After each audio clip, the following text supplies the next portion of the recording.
नई दिल्ली। दिल्ली सरकार के स्वास्थ्य मंत्री पंकज कुमार सिंह ने शुक्रवार को स्वास्थ्य अधिकारियों के साथ कोविड-19 की मौजूदा स्थिति को लेकर समीक्षा बैठक की। दिल्ली में बृहस्पतिवार तक कोविड के 23 मामलों की पुष्टि हो चुकी है। सरकार कोविड के वर्तमान पुष्ट मामलों के सत्यापन की प्रक्रिया में जुटी है। यह पता लगाया जा रहा है कि यह मरीज दिल्ली के हैं या बाहर से यात्रा कर आए हैं। अस्पतालों को किया अलर्ट। स्वास्थ्य मंत्री ने कहा कि लोगों को घबराने की जरूरत नहीं है। सरकार किसी भी स्थिति से निपटने के लिए पूरी तरह से तैयार है। दिल्ली के सभी अस्पतालों के चिकित्सा अधीक्षकों, डॉक्टरों और उनकी टीम के साथ समन्वय किया है। अस्पताल और स्वास्थ्य सुविधाओं को अलर्ट पर रखा गया है। लोग स्वास्थ्य और सुरक्षा दिशा निर्देशों का करें पालन। स्वास्थ्य विभाग स्थिति पर बारीकी से नजर रखे हुए हैं। लोगों को समय समय पर सूचना देते रहेंगे। लोगों से अपील है कि वह सभी स्वास्थ्य और सुरक्षा दिशा निर्देशों का पालन और अधिकारियों का सहयोग करें। दिल्ली सरकार के स्वास्थ्य विभाग ने कोविड-19 की तैयारियों के संबंध में दिल्ली सरकार के सभी अस्पतालों को एक एडवाइजरी जारी की है। नई दिल्ली। एक बार फिर से कोविड-19 के मामलों में बढ़ोतरी देखने को मिल रही है। इसको लेकर सभी अस्पतालों को बेड, ऑक्सीजन, वेंटिलेटर सहित दूसरी सुविधाएं सुनिश्चित करने के लिए स्वास्थ्य सेवा महानिदेशालय ने एडवाइजरी जारी कर दी है। इसमें अस्पताल परिसर में मास्क पहनने का परामर्श दिया गया है। स्वास्थ्य कर्मियों को दोबारा से करें प्रशिक्षित। एडवाइजरी के अनुसार स्वास्थ्य कर्मियों को दोबारा से कोविड-19 से निपटने के लिए प्रशिक्षित किया जाए। अस्पतालों में बेड, ऑक्सीजन, एंटीबायोटिक्स, अन्य दवाओं और वैक्सीन की उपलब्धता को सुनिश्चित करें। अस्पताल में ventilator, BiPAP, oxygen concentrator, PSA आदि सभी उपकरण कार्यात्मक स्थिति में हो।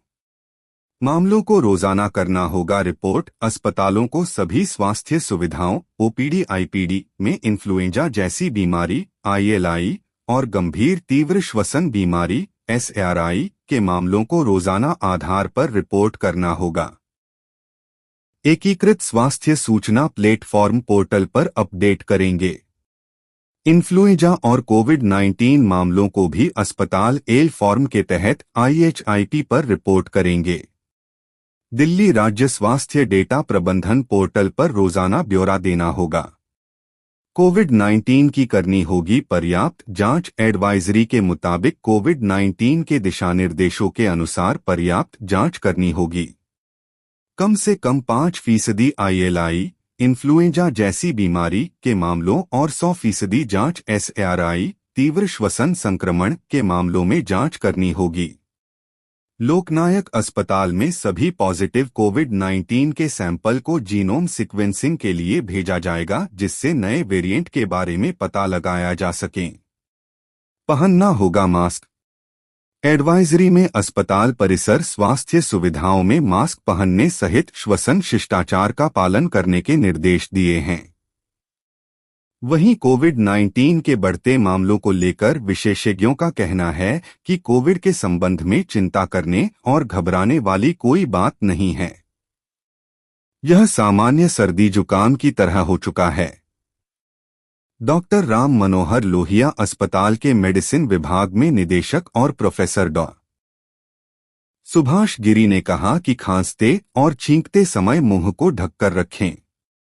हाथ समय समय पर धोते रहे।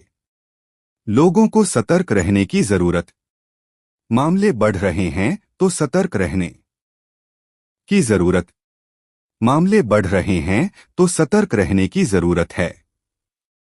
कोविड-19 वायरस में म्यूटेशन होते रहते हैं। हमारी कम्युनिटी में इम्यूनिटी ज्यादा है। कोविड को लेकर यह उतार चढ़ाव चलता रहेगा। इसमें डरने वाली कोई बात नहीं है। जिस वेरिएंट JN.1 की वजह से संक्रमण के मामले सामने आ रहे हैं, वह 1.5 साल पुराना है। वेरिएंट संक्रामक जरूर है। इससे मामलों में बढ़ोतरी जरूर हो सकती है, लेकिन कोई गंभीर समस्या पैदा नहीं होगी।